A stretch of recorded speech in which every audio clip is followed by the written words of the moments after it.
Okay, welcome back, everybody. Nice seeing you all. We're in Parashat Yitro, and the highlight, we have a few highlights in this Parsha.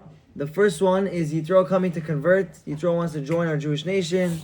He sees all the miracles. He sees everything Hashem is doing for the Jewish people, taking them out of Mitzrayim, splitting the sea. And he really comes, the Shem Shamayim. He comes out of his whole heart, and he wants to join our Jewish people. That's the first thing we're going to talk about.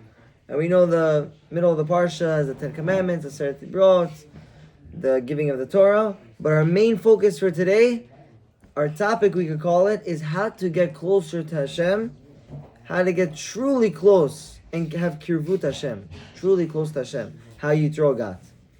So it says in the Midrash, Vayomer Moshe, HaKadosh Baruch Hu Amar LaMoshe. There's a conversation between Hashem and Moshe Rabbeinu, right before Yitro comes. Right before Yitro comes, Hashem tells Moshe three things. Ani hu she'amarti v'haya olam. So Hashem said, I'm the one who spoke and the world came into being. He said, I'm the one that, when I said words, from the words came creations. I was the one creating the world. Number two, Ani hum karev v'lo merachek. I am the one who draws near converts and I don't push them away. And he says, Adam ze sheba atzlecha eno ba eloshim shamayim. He says, the person coming to you right now, aka your father-in-law, which is Yitro, he is coming l'shem shamayim karaveu ve'al terachekeu. Bring him close, don't push him away. Okay, three main things he told Moshe. I created the world. I draw Yitro near. I did not push him away. So too, you should not draw him near. And the third one was, you should not draw him far away, put him close to you. And number three is that he's coming L'Shem Shamayim. So there's three questions on this. First question is, what does the creation of the world have to do with Yitro coming to convert? What does it have to do with anything? Creating the world, Yitro converting. What's the connection? Number two, Hashem is saying it in a funny way. He didn't say, I'm the one who created the world. He said, I'm the one who spoke, and through the words, the world was created. What exactly is he trying to hint through the words Amirah? Not that I created, but rather I spoke. What are we trying to hint to? And number three is, why does Hashem repeat? He says, I drew him near, but did not push him away. When you put something closer to you, what are you in essence doing? Bringing it to you. Not pushing it away. So why does Hashem have to do double language? So these are the three questions of the Zera Shimshon, and we're going to delve into it. And he brings three hakdamot, which means three prefaces to answer these questions. Very interesting ones. It's about Gerim, the first two. So the first two is about Gerim. So the first Braita we have is in Yevamot, Dav Chavdalid Amud Bet. En mekablin Gerim limot Mashiach. We don't accept converts in the days of Mashiach. What does that mean? Mashiach comes, the Yon Navi comes, they announce, okay, Mashiach's here, Mashiach's here. What are all the Goyim going to try to do? They're all going to try to, jump on the winning train. The winning train right now is the Jewish people. So they're going to all right now jump. We're going to say, no, I'm so sorry. No conversions happening right now. Right now, where it's cold, we're at a golden era. We're at a time of prospering times. What other times did they not accept Gerim? Because we were so prosperous. Because it was a golden age. Anyone know? Beit HaMikdash. Yeah, who was it? Who built the Beit HaMikdash, the first one? Shlomo Melech. Shlomo Melech and his father David. Their times was like, wow. Everyone saw the king of Klal Yisrael, David HaMelech, winning all the wars. Everyone's, listening to him. All the Jewish people united. Shlomo Melech, he took over the whole world. He had the upper world, the bottom world. He had everything. Yeah? So many wives, so much money. Everyone's like, let's go join the Jewish people. What do we tell them? You can't join the Jewish people.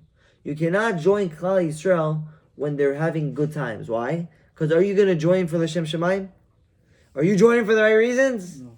We don't know. We don't know if you're joining for the right reasons. Now you're going to ask me, what do you mean Shlomo Melech? Didn't he marry so many not-Jewish girls? And he converted them, right? How many wives do you have? 1,000. 700 wives, 300 pilakshim. 700 wives, 300 concubines, they're called. Half wives.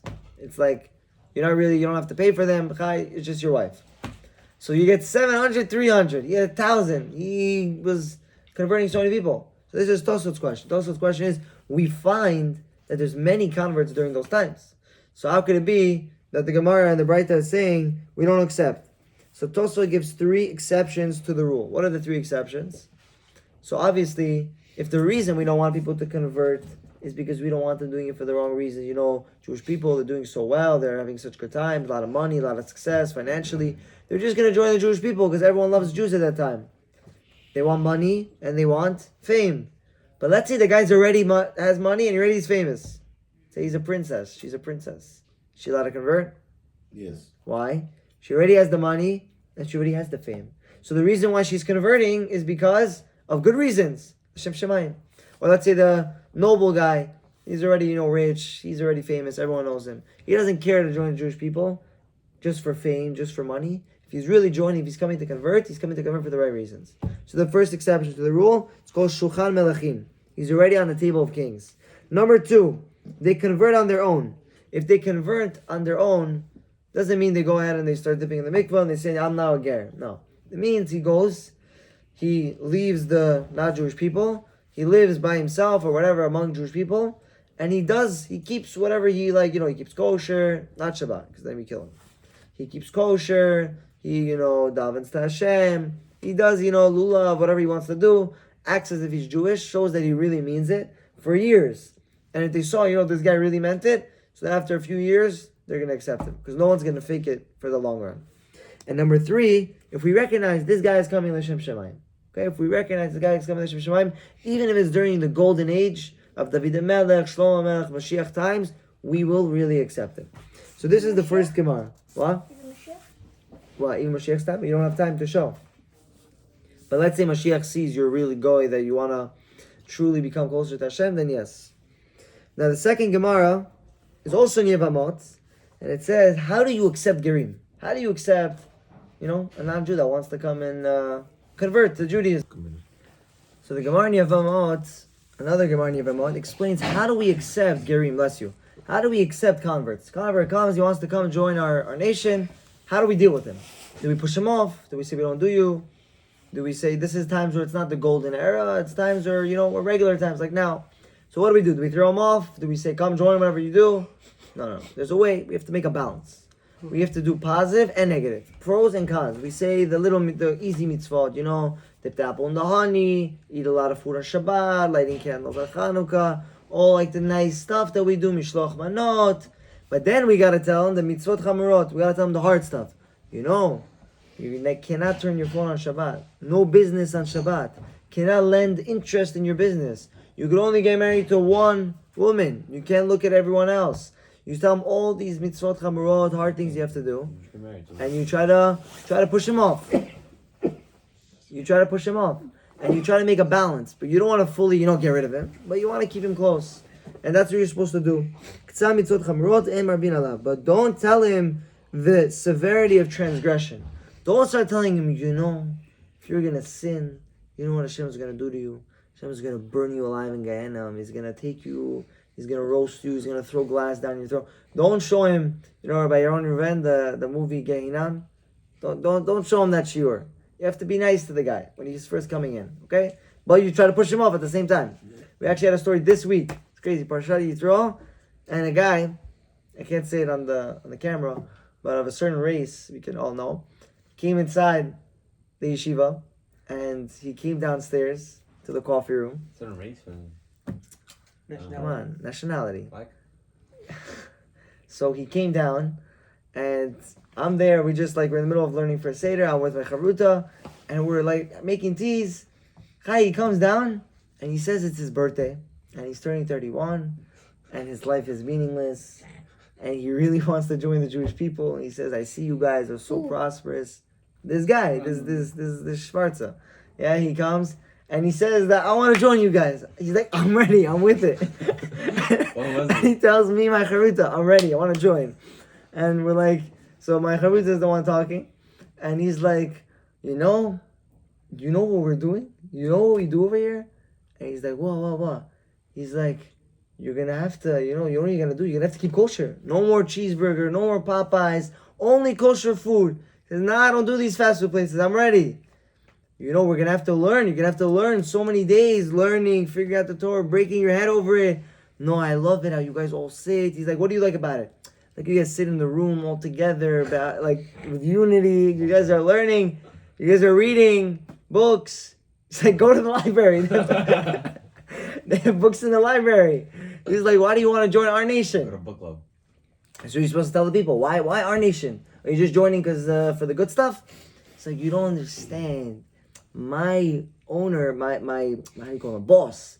My boss, he's so prosperous, he's so much money, you know, all the Jewish people, they have so much money, they're so successful. He's like, you're joining for success? Hashem's not giving you nothing. No money, he tells them. He's like, you can't join for these type of reasons. And he's like, I want to get married. He's like, get married, not Jewish. So what is he doing? He's trying to push him off. He wants to know what's the real reason you're joining. And what's the last thing he told him to finally, throw him off? He said, you want to convert. But when you convert, you're going to have to get circumcised. The guy was done. The guy walked out. Right now. The guy's like, you know what? That's it. I'm just... Like, I already, he said he's Islam. He already had one. We said he still have to prick him again. But whatever. At the end of the day, what are we supposed to do with the converts? We want to see why they're coming. If they're going to get scared away because of a Brit Milah, then we don't need them in our nation. We want someone that's going to be, loyal to Hashem. We want someone that's going to be someone that's actually joining because he wants to come close to God. Like Yitro, we're going to see. Third Hakdama, third preface, is a Mishnah Avot. It says the Mishnah Avot, it says, Shebe'mamarot bahem nivra olam. It says the world was created with 10 utterances, which means 10 times Hashem spoke. From those 10 speeches, the world was created. What are the 10 speeches? Anyone know? We have Bereshit, and 9 times afterwards it says the word Vayomer Elokim, God spoke. It says that in the Parsha Bereshit. In the first Parsha of creation, it says Vayomer 9 times. Vayomer Elokim, plus Bereshit, which is the first word, 10 utterances. With these speeches, Hashem, Hutzrechu Gedei Litin Schar LeTzadikim, says the Mishnah Avot, Hashem created reward for the righteous and punishment for the evildoers through the speech that he spoke on Bereshit times. What's the reason? So the Midrash Shmuel explains that this Vayomers, they transformed the world from like a spiritual world to a physical world. It brought it to more Gashmiut. Now we're more Gashmiut. Now we have Bechira. We have free choice. I have a choice of doing the right thing. I have a choice of doing the wrong thing. I have one path, I have 2 paths in front of me, wrong, right. And every time we're always faced with these paths. If we choose the right path, what happens to us? Reward. If we choose the wrong path, chas v'shalom. And what's the diuk? How do we know this from the words? How did Hashem create the world? What are the 9 utterances that we said? Vayomer. How do we call God? We call many names to God. Elokim is the one that's used. Vayomer is how you talk to someone nicely. Lashon Rakah it's called. Elokim is strict judgment, punishment. So it says Hashem created the world with Vayomer, Elokim, softness and harshness, reward and punishment. From these words of speeches, that's how Hashem created the world, and that's how we have Bechira in the world. So if someone says, where is the Bechira coming from? When was it created? It was created by Maaseh Bereshit. When Hashem was speaking, that was the creation of free choice. Because now we have the right to do good and evil. Now with these 3 introductions, we could have the answers to the previous question about the Midrash. We asked, why did Hashem have to say by Yitro, don't push him away, don't draw him near rather. And Hashem said, with my utterances, I created the world. What does speech, the creation of the world, have to do with Yitro converting? So we all know a very famous Midrash. How many advisors did Paro have when he wanted to kill or, figure out what to do with the Jewish people? 3. Who were the 3 people? Bilam, Eov, and Yitro. Bilam, Eov, Yitro. Now what were their answers, David? Paro says, what do we do with the Jewish people? We kill him, we keep him. One didn't answer. Who is that? Yitro. Eov. One didn't answer, his name was Eov. What happens to him? Hashem says, you kept your mouth quiet. Worst one. Now I'm going to put you into so much suffering. He had the most suffering any man ever went through. You kept your mouth quiet when it was time to speak up for my kids. You will have to keep your mouth quiet throughout all your suffering. Okay, that's what he got. Then was Bilam. What was Bilam's punishment? He said that to put them in slaves. Slave them, kill them, get rid of them. Yeah? Torture them. Because of that, Bilam obviously he was killed, he was punished. Very bad things happened to him. On the contrast, who's the one that said good? Yitro. Yitro. Yitro, you said good? So now I have to reward him. What did Because he what say? did we just learn, Yitro? What was it good that he said? He said save the people. Why are you enslaving them? They're good people. He said it to Yeah, he said they're- It's a Gemara in Sotah. He said that why should you enslave, good people? They're Jews, okay, chai, they're a lot of people, they're multiplying, but what are you gonna do? Why are you gonna enslave them? Parah said, yeah, he wanted to kill him. And where did you throw him away? He went to Midian. He became a priest over there. Midian and whatever he did over there. But he had to run because he did something good for Hashem. Hashem said anytime someone does something good, what do we learn from the Maaseh Bereshit? From the times of creation? We learned that every time you do something good, you have to be rewarded. That's why the Midrash started, I'm the one who created the world. Since I created the world, I must accept Yitro as a convert. Why? Because he did good for my people. I have to do good for him and his family. Okay, that's answer number one. Answer number 1 and 2, that's also why we use the word Vayomer. I am the one who spoke and created the world. We didn't say, I'm the one who created. Why spoke?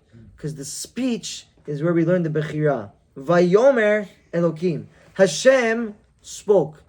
Strong name of Hashem, soft language of speech. Connection, Bechira. The Bechira is learned out from Maaseh Bereshit, from the creation of the world. Then we said, Hashem says, I draw near and I don't push away. What is that meaning? From here we learn how to accept converts. From this midrash about Hashem's conversation with Moshe, we learn what do you do when a convert comes to you? You have to put him near to you, but at the same time push him away. Don't let him join for the wrong reasons. He has to join for L'Shem Shemaim. And that's why Hashem ended off to Moshe. He's coming here L'Shem Shemaim. He's coming for the sake of God. He's not coming here because he wants to join the winning side. He's coming because he really means it. He saw everything else was useless. He saw everything else as nothing. And he's coming to join us to be part of our people, L'Shem Shemaim. And that's what we were saying over here. And then the Midrash explains, when Yitro came, he sent a message to Moshe. He said, I'm coming. I want to convert. Please come out, greet me. If you don't want to come out, greet me. Come out at least for your wife. Who is his wife? Tzipora. He says, if you don't want to come out for her, at least come out for your sons. Now, what is he saying? What is he saying? Come out for me, not for me, for your wife, not for your wife, for your kids. What's he aiming at this? So Zera Shimshon explains that if you don't believe that I'm coming L'Shem Shemaim, at least come out for your wife. Your wife was with you even during the bad times. So at least come out and convert her, quote unquote. At least not convert her, she was already, Jewish, but at least come out for her sake, because she was even with you during the bad times. And how much more so for your kids? Your kids were, nothing. They're Jewish people. Come out for them. If you don't believe I'm L'Shem Shemaim. Basically, Yitro already was suspicious. Maybe Moshe is going to think, I'm coming, here because I just want to join the winning side. But the question stands, who did Moshe just let into the Jewish nation? That doesn't look like they came, for Hashem's sake. Erev Rav. You know how many there were?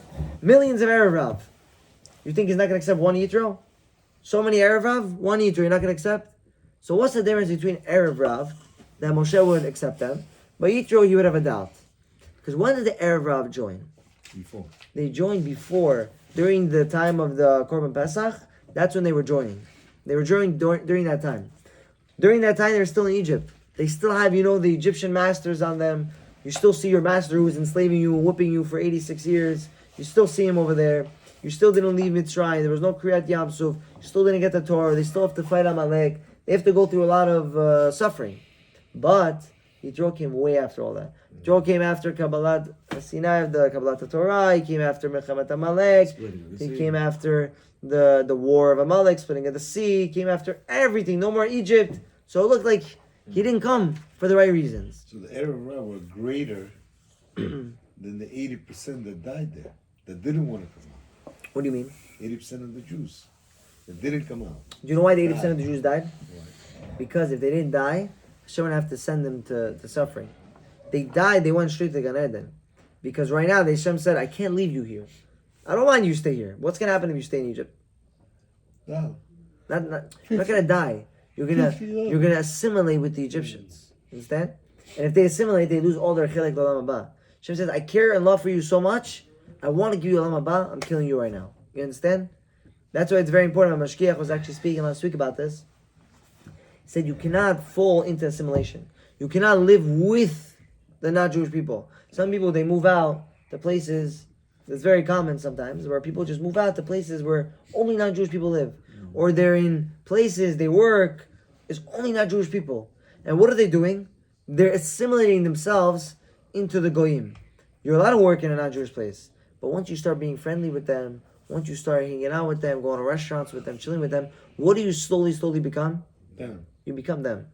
You become who they are. It actually says something amazing. It says, I think I saw this. It says, Amalek, they didn't go to Canaan. Why didn't they ambush the Jews in Canaan, in Israel, where they were supposed to be? So it says that the dress, the way a person dresses, is the way that defines them. They thought they would become like them. Because if you're going to dress up like the other person, you will become that person. If you start dressing up like the Goyim, if you start, looking like them, then guess what? You're going to be them. You're going to start speaking like them. You're going to start speaking their slang. You're going to start wanting to do what they do. They don't learn, you don't want to learn. They hang out, chill, go to these places. You're going to want to do all that. Why? Because once you look like them, you want to be them. When the Jews stand out in the way they dress, in the way they act, in the way they call themselves, those are the three things, right, in Mitzrayim that they kept. Then you're not going to lose your identity. Your identity is the outside. Yes, the inside is what matters. But your inside is also defined by your outside. If your outside is not matching your inside, it's going to corrupt the pnimiyut. It's going to corrupt the inside. So that's what they had that problem. I don't know how we got into this. I didn't even got into this. You were saying the Arab Rav. We're better, worse. Because they left. Because The they others left. didn't wanna leave. They did. Yes, He they was left. speaking about them. Yeah, they left. But the 80%, they were not bad. Hashem just wanted for them not to assimilate. Okay? This was the simple pshat. Now we have a little bit of a deeper pshat. We mentioned this, I think, last year, I think. We spoke about this Zohar. It says in the Mukubalim, in Shar Pesukim, in Parashat Shemot. Very interesting thing. It speaks about Gilgulim. And it plugs in all the Gilgulim into this. Who was the Gilgul of Moshe Rabbeinu? Who was Moshe? Hevel. Migalgal. Who? Hevel? Good. Hevel. Who was the Cain? Yitro. Yitro. Yitro was Cain. Moshe was Hevel. What was the story with Hevel and Cain? Hevel wanted... No, that's one story. That's true. There's another story. They fought about something else. The sister. Hevel was born with two girls. Cain was born with one. So Cain gets married to his sister. Hevel gets married to his sisters. Cain says it's not fair. You have an extra sister. I want the extra sister. I'm older. So what does Cain do? Cain kills Hevel on the fight for the extra sister. Who is the extra sister? Who was the Gilgul of the extra sister, extra twin sister? Spora? Tzipora. Tzipora was the Gilgul of the extra twin sister. And what's the... You hear this, David? Sure. And what's the remez? That Yitro and Moshe are technically brothers, Cain and Hevel. Because it says, Ani chotincha Yitro. I, your father-in-law Yitro, have come. Ani, what's the first letter? Aleph. Chotincha, Chet. Yitro, Yud. Aleph, Chet, Yud. What does it spell? Achi. Achi. What's Achi?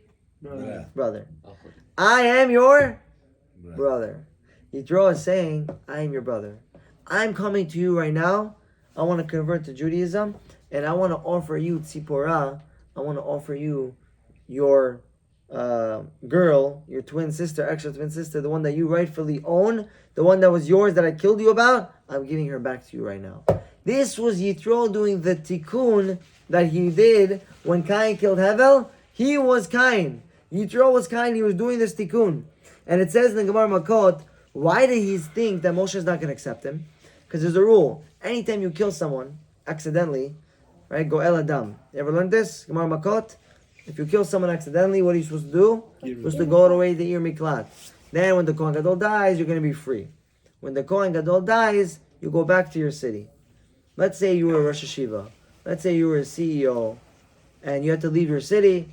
Now you come back, someone else is CEO, someone else is Rosh Hashiva. Could you kick them out of the position and say, this is my rightful position? No. Why not? because we darshan, it says Yeshuva Rotzeach le'eretz achuzato. The murderer shall leave the city and return to the land of his possession.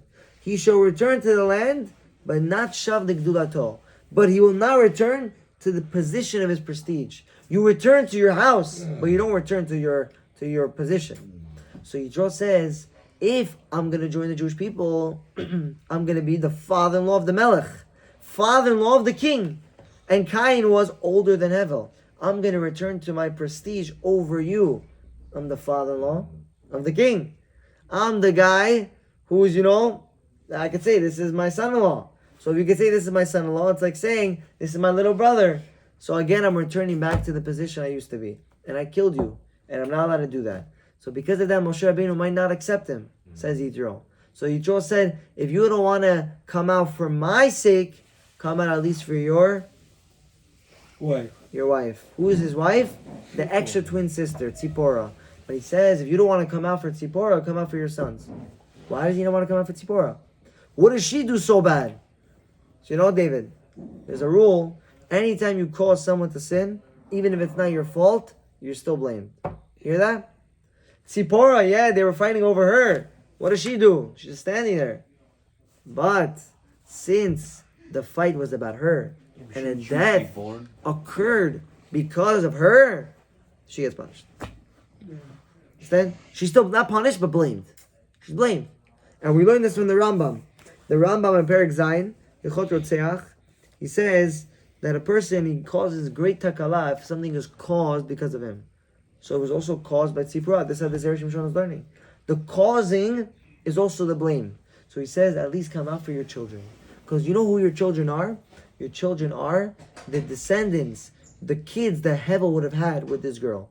Hevel would have had these kids. What were their names? Gershon. Eliezer. And Elazar, I think. Eliezer, maybe Eliezer. I think Eliezer. I'm not sure. I always get mixed up. Eliezer? Elazar, one of them. But those were his two kids. These two kids of Moshe were really the two kids of Hevel. Hevel should have had these kids. So he said, at least come out for these kids, because these kids are the kids that you were supposed to have with this girl. So we see that Yitro, he's coming, mamash to Shem Shemayim. Because who's going to be saying, I'm not worth it, maybe your girl's not worth it, but at least your kids are worth it. He's mamash coming, because he's coming, he wants to come close to Hashem. He wants to come close to God. And what was the signs that made him come close to Hashem? He saw all the challenges that Bnei Yisrael went through, and he said, wow, the fact that they're able to withstand all these challenges, they're able to persevere through the tough times, that means this nation is worth going in. Because if when the tough times come, that's it, they fall, that's it, they don't believe in Hashem, that's not called Klal Yisrael. Klal Yisrael is when we believe in Hashem no matter what. And this is hinted to in Parashat Beshalach, in the first pasuk. What does it say? Vahi Beshalach Paro et ha'am, v'lo nacham Elokim derech eretz Filishtim. He didn't let the Jewish people cross the easy path. What was the straight path? Right into Israel? Eretz Filishtim. Eretz Filishtim, very simple, guys. Look at Mitzrayim in the map, Egypt. Egypt is here, Israel is here. The whole desert that they went through is right here. Okay? So if they would have went from here, just up by the Nile, from the Mediterranean Sea, that shore, they're straight into Israel. Why didn't they go straight? Why did they have to cross the sea, make a whole scene that everyone has to remember? What's going on over here? Why are you being dramatic? It's dramatic, right? What are you doing? So what does Hashem say? Ki karov, who? Because it's close. Ki karov, who?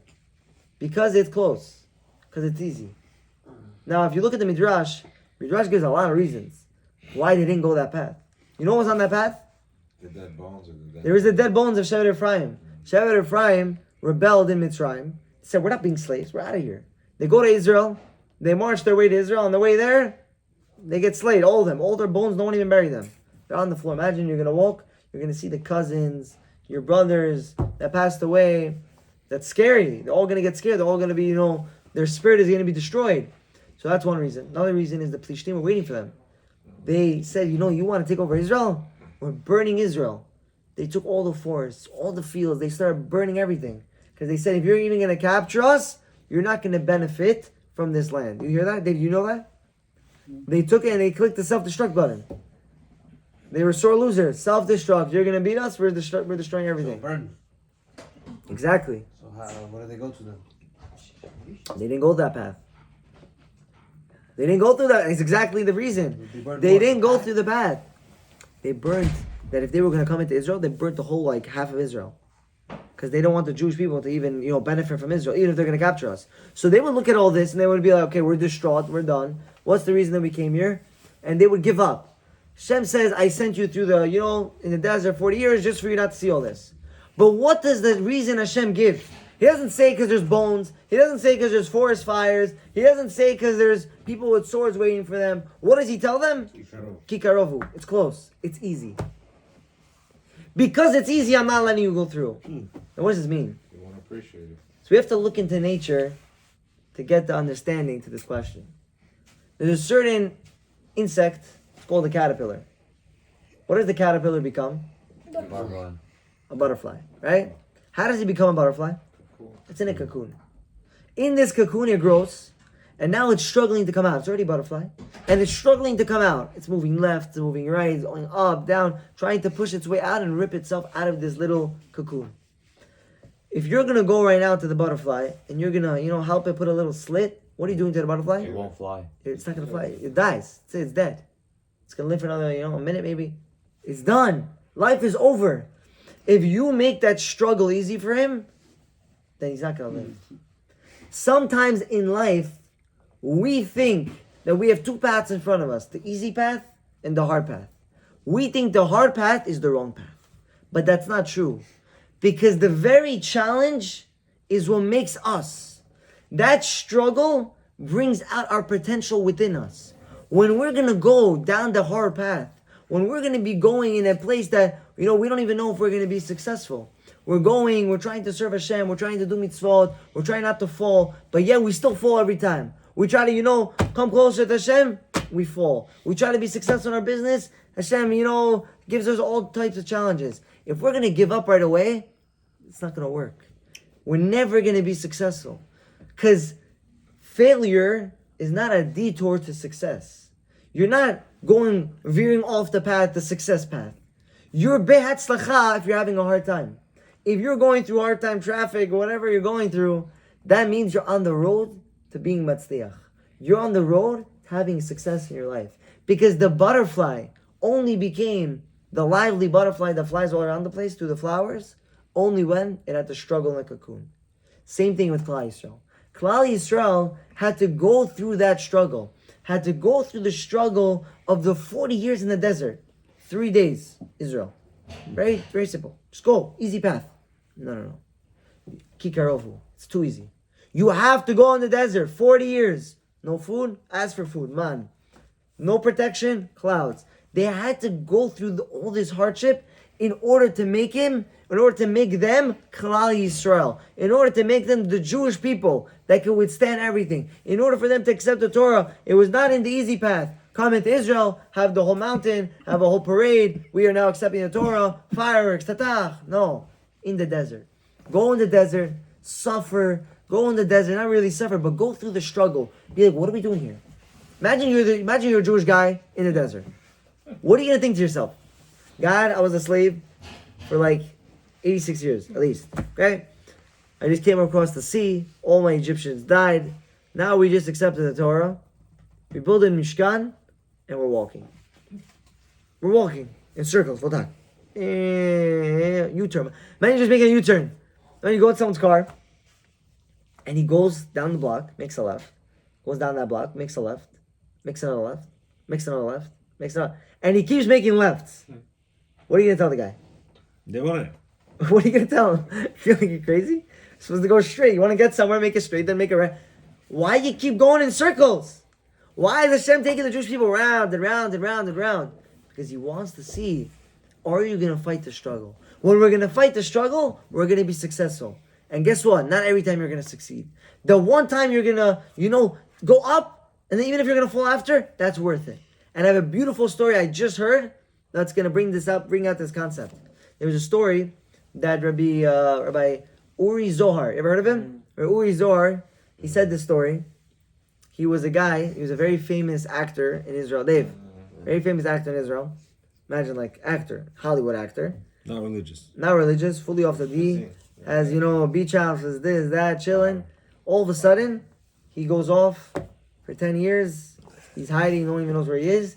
Comes back, big beard, giving lectures. Everyone's like, wow, this guy became from, I don't know all these guys' names, big actors. Some big actor into big rabbi.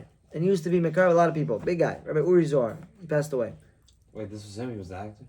Yeah. And he says this story. There was a story with a Kolo guy, a younger man, who was part of this organization. It's called Lev Lachim, where they do kiruv. All these, Israeli guys, they don't really do the right stuff down the streets. And he brought them in a few times a week. He learned with them, he chilled with them, he chilled with them. And he was really building a relationship with them. One day, what happens? This Kolo guy, one of his younger sons passes away. And they have a whole shiva in his house, and he gets a call during the shiva. Picks up, it's one of the boys. One of the boys that, he built a relationship with this big group. They call him up, and they say, Rabbi, we would love to come to your house right now, b'menachem avel, but, we're going to go there, and we're going to feel so out of place. Hey, you're Haredi, you live with a bunch of Haredi, your whole family is Haredi, and we're going to be like, these takoi type of guys with gold chains, ripped jeans, we don't want to come, we're going to feel uncomfortable. But we want to tell you, we're really with you. And Lilui Nishmat, your son, we all took upon ourselves, for this Shabbat, we're all going to keep Shabbat straight. No smoking, no beaches, no music, no driving, no nothing, no using our phones. We are keeping the Shabbat. And he gets off the phone with these guys, and he's like, wow, these guys, I see how moved they were, how they took this sacrifice to, you know what it is in Israel, just you can do whatever you want. But these guys, these teenage guys, they're taking their time, and they're going to keep this one Shabbat for my son. Wow. And he gets off the phone, he tells everyone in the Shiva house, this is amazing, this is great. And one guy over there, what does one guy say, David? What would you say? Nah, they're not going to keep it. No. Chai, big deal. One Shabbat. No. What are they going to do next Shabbat, next week? Same stuff that they always do. Same stuff they're always going to do. Chill, this, that. Why do you care? Why do you care? One Shabbat, big deal. Now, how would you respond to this? One Shabbat, big deal. Anyway, they're going to go back to being their now religious self. So he says something amazing. The father, who's right now sitting Shiva, he says, see my house? You see the car in my driveway? And he pulls out his checkbook. He says, you know how much money I have in my bank account? I have so much money. I would give everything up just to spend one Shabbat with my dead son. Just to spend Shabbat with one that moment going to shul with my son, singing Zmirot with my son, doing Divrei Torah, doing all these things just one more time with my son, I would give up everything I have. So you think, HaKadosh Baruch Hu, one Shabbat that his children are going to come back to him, you think he's not going to be happy? Yeah, we want more. But you think that simcha that Hashem is going to have is not worth it? You think Hashem is not craving for these people that are not by him for so long to come back at least once? For that one Shabbat to return closer to him, that ahava is unimaginable that Hashem has for these people right now. We have to look at every moment of our lives like that. We have to look that every small thing we do for Hashem has an ahava deeply rooted inside. Not everything, like we said, is going to come easy. Ki karovu is not the right path. The easy path is not the one that we're supposed to go on. We're supposed to go on the hard path. We're supposed to go on the path that's going to be challenging. And we're all on that path. We're all on that struggle. But that every time we're going to come closer to God, that's what's going to matter. And that's what Yitro saw in the Jewish people. He saw they don't just stick by God, when times are good. They're crying out to Hashem when they're in slavery. They're davening to Hashem when the makot are happening. They're singing to Hashem when the good is happening. We're singing when the good, we're davening in the bad. We're always speaking to God, and we're always seeing that we love you, Hashem. And that's how we have to live our lives. We have to live our lives with the emunah in Hashem. That everything we're doing, even if it's one small thing. Even if one small thing we cause our friends to do. We could be mekarev people. Just one thing could change the world. Baruch Adonai Le'olam. Amen v'amen.